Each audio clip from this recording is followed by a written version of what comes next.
100억의 유언장 당신은 영혼입니다. 인생의 황혼. 노부부는 악착같이 살았습니다. 지나는 바람조차 허락 없이 들이지 않겠다는 듯 온몸으로 세월을 막아내며 자식 넷을 보란듯이 키워 장가보냈습니다. 새벽 4시 캄캄한 시장에서 짐을 풀고 한겨울 얼음장 같은 물에 손을 담그던 수십 년. 그들의 손에는 깊은 주름만큼 숭고한 헌신이 새겨져 있었습니다. 그들의 청춘은 오직 가족이라는 이름의 신앙이었습니다. 이제는 애써 열심히 할 것도 가꿀 것도 없는 나이. 사놓은 건물에서 나오는 달새로 따뜻한 아랫목에서 서로의 늙은 손을 맞잡고 여유 있게 살 줄 알았습니다. 그 소박한 꿈이 그들의 전부였습니다. 믿음의 배신, 가시적 상실의 고통. 그러나 인생의 황혼에서 가장 잔인한 비수가 날아들었습니다. 평생을 믿어왔던 고향 친구 준태의 보증. 아버지의 인간적인 신뢰가 산산이 부서지는 순간 그들이 가장 의지했던 핵심 수익 건물 하나는 경매로 넘어갔습니다. 노부부에게 남은 것은 텅 빈 통장과 감당하기 어려운 빚, 그리고 지독한 후회였습니다. 이 상실은 단순한 돈의 문제가 아니었습니다. 평생의 노력이 부정당하는 허무함, 자식들에게 망한 부모라는 꼬리표를 달아주게 된 부모로서의 자존심이 무너지는 고통이었습니다. 하지만 이 가시적인 절망의 이면에는 100억 원 상당의 은밀한 비자금이 숨겨져 있었습니다. 자식들은 알지 못했습니다. 그들이 겉으로 보는 것은 시험의 막이었습니다. 시한부 판정, 절규와 마지막 소망. 그때 어머니는 6개월 시한부 선고를 받았습니다. 모든 것을 잃은 듯한 상실감과 시한부 판정은 노부부의 영혼을 갈갈이 찢었습니다. 아버지는 어머니의 앙상한 손을 붙잡고 통곡했습니다. 내가 평생을 잘 살았는데 왜 당신마저 이렇게 고통받아야 하오? 어머니는 오히려 차분했습니다. 여보, 우리가 가진 건물은 사라졌지만 자식들이 모르는 우리의 전부 100억은 아직 남아있어요. 이 재산이 시험이 될 거예요. 그들의 마지막 소망은 재산이 아니었습니다. 우리가 아무것도 가진 것이 없어도 자식들이 우리를 진심으로 안아줄까? 이 질문에 대한 대답을 찾고 싶었습니다. 그들에게는 사랑의 진위를 확인하는 것이 삶의 마지막 의미였습니다. 눈물의 출발, 100억의 무게, 어머니의 떨리는 눈빛, 아버지의 굳게 담은 입술. 자식들의 진심이 자신들의 인생 종점이 되기를 바라며 노부부는 길을 나섭니다. 새벽 안개 속 끌고 가는 낡은 여행 가방. 그 가방 속에는 100억 원 전액에 대한 비밀 유언장이 숨겨져 있었습니다. 그들의 여정은 단순한 유랑이 아닌 돈보다 귀한 사랑을 찾아 나선 순례였습니다. 고속버스 터미널 귀퉁이에 앉아 그들은 혹시나 자식들이 자신들을 찾아와 줄까 뒤를 돌아봤지만 아무도 없었습니다. 눈물로 시작된 그들의 발걸음은 100억의 무게만큼 무겁고 절박했습니다. 큰아들은 의사였습니다. 화려한 성공 뒤에 숨겨진 차가운 공기. 노부부가 도착한 대전의 번듯한 아파트는 그들에게 따뜻한 집이 아닌 냉혹한 심판대였습니다. 아니, 아버지, 어머니, 연락도 없이 어쩐 일이세요? 큰아들의 말투에는 환영 대신 냉랭한 경계심이 가득했습니다. 자식의 성공은 부모의 자랑이었건만 이제 그 성공이 부모를 밀어내는 장벽이 되었습니다. 물이나 한 잔 다오. 어머니의 떨리는 목소리는 육체의 갈증이 아닌 마음의 목마름이었습니다. 일억과 부모의 자존심. 아버지는 마지막 남은 부모로서의 자존심을 걸고 입을 열었습니다.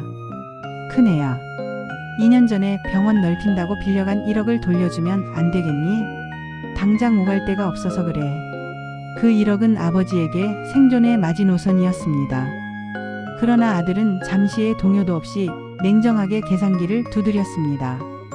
아들의 눈에는 부모의 고통보다 자신이 짊어진 사업 확장 비용이 더 크게 보였습니다. 그가 가장 먼저 꺼낸 말은 어떻게 하면 손해를 안 볼까였습니다. 돈의 무게가 낳은 배신. 아들은 단호하게 선을 그었습니다. 그 말씀은 병원 문을 닫으라는 소리지 그게 말이 된다고 생각하세요? 그 돈은 지금 갚을 수가 없으니 그렇게 아세요. 아들은 부모의 생존이 아닌 자신의 성공을 지키는 1억의 가치만을 따졌습니다. 피보다 진한 것은 아이러니하게도 돈의 무게였습니다. 아버지의 눈빛은 깊은 상처로 일그러졌습니다. 그럼 우린 어떡하냐? 아버지의 공허한 물음은 아들의 잔인한 말에 의해 산산조각 났습니다. 그건 처신 잘 못한 아버지 문제니까 알아서들 하세요. 눈물과 첫 번째 배신의 칼할 말을 다 했다는 듯 문을 닫고 출근해 버리는 아들의 뒷모습. 아버지의 심장에 첫 번째 배신의 칼이 박혔습니다. 아버지는 서러움을 지우려 남은 술을 연거푸 들이킵니다. 술잔을 놓지 못하는 아버지의 떨리는 손, 초점 잃은 눈빛. 어머니는 남편의 상처를 보며 차마 말을 잇지 못하고 흐느꼈습니다. 그들은 알았습니다. 이 집은 자식이 피땀으로 지은 성이 아니라 돈으로 쌓아 올린 철옹성이며 자신들은 그 성 밖에 버려진 존재라는 것을. 서로 얼굴조차 바라보지 못하는 침묵 속에서 노부부는 첫 번째 절망을 삼켜야 했습니다. 자식 일이라면 빗장 열어 부는 바람이 되어주고픈 것이 부모의 마음인데 그 아들 내외의 집에서 노부부는 목마른 일주일을 보냈습니다. 아파트의 넓은 공간은 노부부에게 낯설고 비좁았습니다. 며느리는 대놓고 노부부를 무시하지 않았지만 냉랭한 침묵과 노골적인 한숨으로 자신의 불편함을 표현했습니다. 소파에 앉아도 밥상에 앉아도 이불을 펴도 눈치밥을 먹어야 했습니다. 엄마 괜찮아요. 여기 앉아요.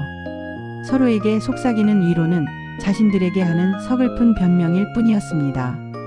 그들의 존재는 아들 내외의 완벽한 일상에 균열을 내는 잡음이었습니다. 밤에 새겨진 비수밤이 깊어지자 닫힌 문틈으로 아들과 며느리의 투박하고 싸우는 듯한 음성이 들려왔습니다. 여보, 이대로 계속 지내자는 거예요. 당신이 말 좀 해봐요. 둘째네 집도 있잖아요. 시골이 넓으니 그쪽으로 가시라 해요. 그 소곤거림은 노부부의 귀에 천둥 소리처럼 비수되어 박혔습니다. 갈 데가 없다는데 난들 어떠해. 아들의 변명 섞인 방언은 결국 부모를 방치하는 이기심에 불과했습니다. 노부부는 서로를 안심시키려 애썼지만 밤마다 들려오는 그 소리는 잠을 이루지 못하게 했습니다. 우리가 짐이구나. 우리를 내보내려 하는구나. 뼈아픈 현실이었습니다. 강요된 이별, 쫓겨남에 비해 노부부의 존재는 더 이상 묵과할 수 없는 문제가 되었습니다. 아들은 며느리의 압박을 이기지 못하고 부모에게 다른 거처를 제안했습니다. 아버지, 어머니, 순천에 있는 형석이네에 가 계시는 건 어때요? 그 말은 완곡한 나가달라는 요구이자 동생에게 책임을 전가하겠다는 비열함이었습니다. 노부부에게는 돈을 잃었기 때문에 자리마저 잃는 비참한 현실이었습니다. 아들이 문을 닫고 나간 후 어머니는 소파에 묻혀 흐느꼈습니다. 아버지 역시 고개를 들지 못했습니다. 자식의 집에서 짐작처럼 옮겨져야 하는 부모의 비애는 그들이 겪은 어떤 고난보다도 깊었습니다. 다시 길을 나서는 새벽더 이상 할 말은 눈물이라. 아버지는 침묵으로 하고픈 말을 전했습니다. 새벽 어둠을 뚫고 노부부는 다시 짐을 쌌습니다. 가방을 끌고 집을 나서는 그 길. 첫째 아들의 집은 영원히 돌아올 수 없는 차가운 성이 되었습니다. 자식은 우릴 버리지 않을 거야 라는 마지막 희망조차 첫째 아들 집의 닫힌 문 앞에서 산산이 부서졌습니다. 그들의 눈물은 새벽 안개 속으로 스며들어 아무도 모르는 서글픈 슬픔이 되었습니다. 순천 과수원. 둘째 아들 내외는 살갑게 노부부를 맞이했습니다. 형한테 이야기 들었어요. 어머니, 아버지. 얼마나 힘드셨어요. 내 집이라 생각하시고 편히 계세요. 그 따뜻한 말 한마디에 노부부는 모든 고통을 잊은 듯 서로에게 위로를 건넸습니다. 넓은 시골집, 따뜻한 밥상. 노부부는 잃었던 안도감을 되찾는 듯 했습니다. 자식복은 그래도 있구나라며 서로에게 희미한 미소를 보였습니다. 이 짧은 평화는 그들이 그토록 갈망했던 가족의 온기였습니다. 노동력으로 전락한 부모하지만 평화는 잠시 농번기가 닥쳤습니다. 아들은 몸보다 마음이 먼저 지쳐버린 부모에게 은연중에 일손을 부탁했습니다. 어머니, 아버지. 농촌에서 일손이 귀한데 조금만 도와주세요. 자식에게 좋은 일이 부모에게도 좋은 일이니까요. 노부부는 자식에게 도움이 될 수 있다는 사실에 기뻤습니다. 땀방울 마를 날 없이 일손을 거들었습니다. 자식의 노후를 위한 봉사가 아닌 자식의 사업을 위한 노동력이 된 부모의 몸. 그들은 고된 육체 노동을 하며 자식에게 짐이 아닌 필요한 존재가 되었다는 것에 위안을 얻었습니다. 이들의 헌신은 조건부 사랑에 대한 서글픈 대가였습니다. 이용가치의 잔혹한 폭로늦잠을 자고 있을 때 거실에서 들려오는 소곤거리는 며느리의 목소리. 이웃에게 둘째 며느리가 말했습니다. 이번 농번기만 끝나면 다른 자식들한테 가라고 해야죠. 그 소리는 노부부의 심장을 얼음처럼 얼어붙게 만들었습니다. 따뜻했던 환영은 일꾼을 구하기 위한 계산이었음이 폭로되었습니다. 그들이 주었던 사랑과 위로는 가면이었습니다. 서로 필요로 하는 가치가 있을 때만 이루어지는 관계. 가족이라고 예외일 수 없다는 슬픈 현실 앞에서 어머니는 소리 없는 눈물을 흘렸습니다. 우리가 그렇게 쉽게 버려질 수 있는 존재였구나. 절망적인 이별 노부부는 깨달았습니다. 그들은 둘째 아들의 집에서도 단지 쓰임새가 있는 도구였을 뿐 진정한 가족이 아니었습니다. 더 이상 굴욕을 참을 수 없었습니다.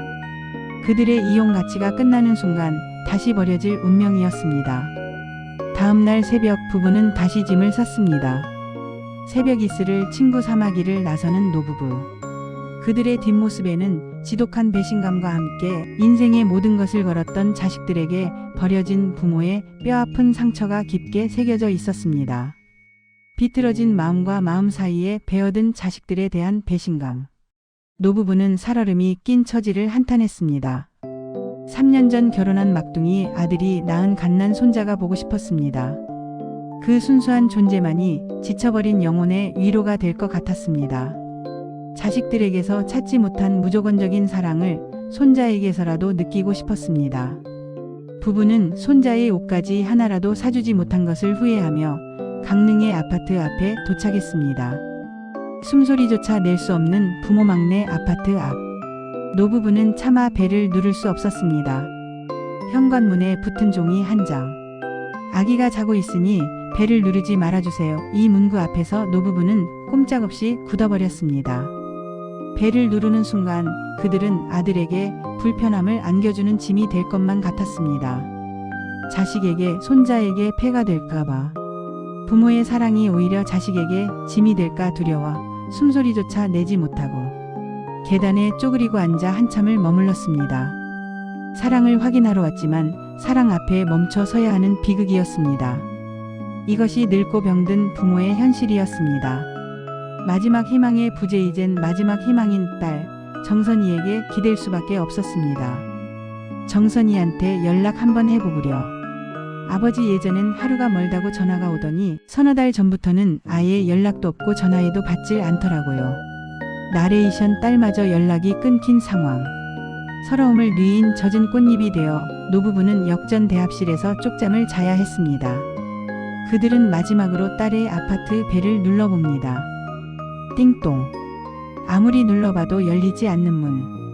쓸쓸한 마음으로 뒤돌아서려는 그때 절규와 병원행 옆집 여자가 노부부에게 충격적인 소식을 전했습니다. 딸이 병원에 입원했다는 사실이었습니다. 자식들에게 버려지는 것보다 딸이 혼자 아프다는 소식은 노부부의 가슴을 더욱 찢었습니다. 아니, 이럴 수가. 아버지는 절규했습니다. 그들의 마지막 희망이 위기에 처한 순간 노부부는 모든 것을 걸고 병원으로 한 걸음에 달려갔습니다.